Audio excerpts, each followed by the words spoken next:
नमस्ते दोस्तों, स्वागत है आप सभी का हमारे इस नए वीडियो में। इस वीडियो में आप जानेंगे तुलसी विवाह कब है, शुभ मुहूर्त, विवाह विधि और व्रत कथा। हिंदू धर्म में तुलसी विवाह का बहुत महत्व होता है। पंचांग के अनुसार कार्तिक माह के शुक्ल पक्ष में आने वाली देवउठनी एकादशी और द्वादशी तिथि के दिन भगवान विष्णु के विग्रह स्वरूप शालिग्राम और देवी तुलसी का विवाह किया जाता है। मान्यता है कि देवउठनी एकादशी के दिन भगवान विष्णु 4 महीने की निंद्रा के बाद जागते हैं और द्वादशी तिथि के दिन भगवान विष्णु और तुलसी जी का विवाह होता है। तुलसी विवाह के ही दिन से सारे शुभ और मांगलिक कार्यों की शुरुआत हो जाती है। आइए जानते हैं इस साल तुलसी विवाह या तुलसी एकादशी कब है, तुलसी विवाह का शुभ मुहूर्त, विवाह विधि और इसकी व्रत कथा। सबसे पहले कब है तुलसी विवाह?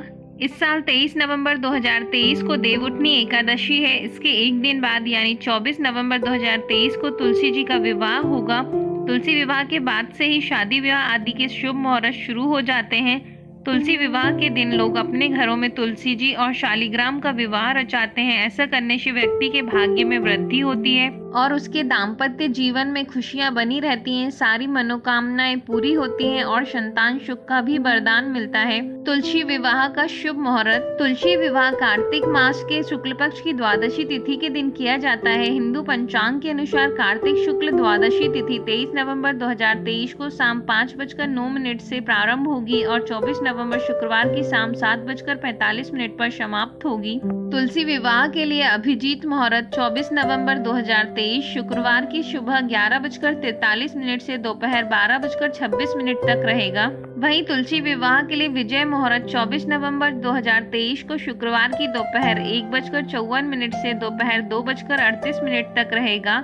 इन शुभ मुहूर्त में भगवान शालिग्राम और माता तुलसी का विवाह रचाने से व्यक्ति को विशेष लाभ प्राप्त होगा। तुलसी जी को धन की देवी माँ लक्ष्मी का अवतार माना गया है। वहीं शुक्रवार का दिन माँ लक्ष्मी को समर्पित है।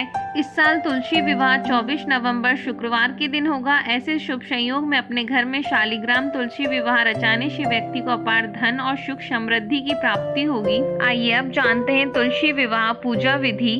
शास्त्रों के अनुसार भगवान विष्णु के विग्रह रूप शालिग्राम के साथ तुलसी विवाह कराया जाता है। इस दिन प्रातःकाल सूर्योदय से पूर्व उठकर स्नान आदि से निवृत्त होकर स्वच्छ वस्त्र धारण कर व्रत का संकल्प करना चाहिए। अब शुभ मुहूर्त में एक साफ चौकी पर तुलसी के पौधे का गमला स्थापित करें और दूसरी चौकी पर शालिग्राम रखें। तुलसी के गमले में गन्ने का मंडप तैयार कर उसके पास जल से भरा कलश रखें। अब घी का दीपक जलाएं। तुलसी के पौधे और शालिग्राम पर गंगा जल छिड़क कर उन्हें रोली चंदन का टीका करें। इसके बाद तुलसी के पौधे को लाल चुनरी, चूड़ी, अन्य श्रृंगार और पूजन सामग्री अर्पित करें। शालिग्राम हाथ में लेकर तुलसी की परिक्रमा कर व्रत कथा और आरती कर विवाह विधि संपन्न करें। तुलसी जी से जुड़ी एक कथा बहुत प्रचलित है। श्रीमद् देवी भागवत पुराण में इनके अवतरण की दिव्य लीला की कथा बताई गई है। एक बार भगवान शिव ने अपने तेज को समुद्र में फेंक दिया था। उससे एक महातेजस्वी बालक ने जन्म लिया। यह बालक आगे चलकर जालंधर के नाम से पराक्रमी दैत्य राजा बना। इसकी राजधानी का नाम जालंधर नगरी था। दैत्यराज कालनेमी की कन्या वृंदा का विवाह जालंधर से हुआ। जालंधर महाराक्षस था। अपनी सत्ता के मद में चूर उसने माता लक्ष्मी को पाने की कामना से युद्ध किया, परंतु समुद्र से ही उत्पन्न होने के कारण माता लक्ष्मी ने उसे अपने भाई के रूप में स्वीकार किया।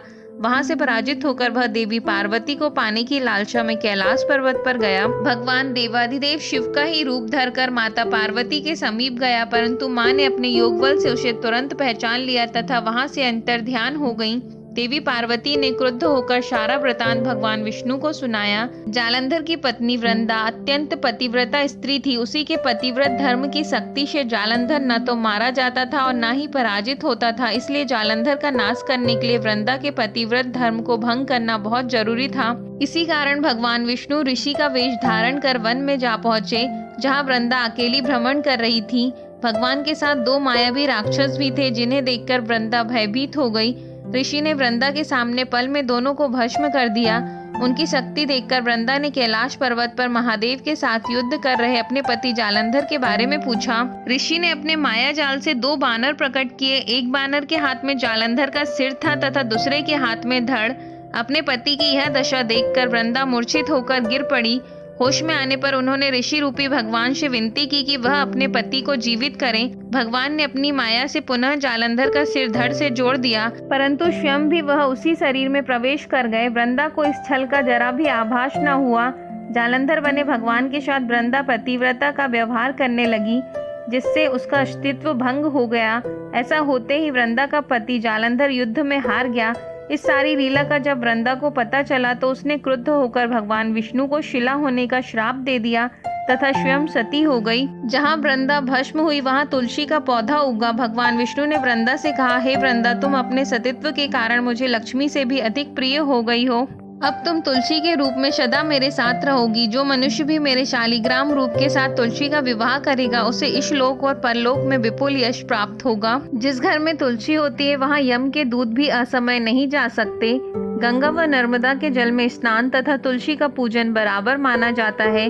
चाहे मनुष्य कितना भी पापी क्यों न हो, मृत्यु के समय जिसके प्राण मंजरी रहित तुलसी और गंगा जल मुख में रखकर निकल जाते हैं, वह पापों से मुक्त होकर बैकुंठ धाम को प्राप्त होता है। जो मनुष्य तुलसी व आंवलों की छाया में अपने पितरों का श्राद्ध करता है उसके पितृ मोक्ष को प्राप्त हो जाते हैं। यदि वीडियो अच्छा लगा हो तो चैनल को लाइक, शेयर और सब्सक्राइब करें। धन्यवाद।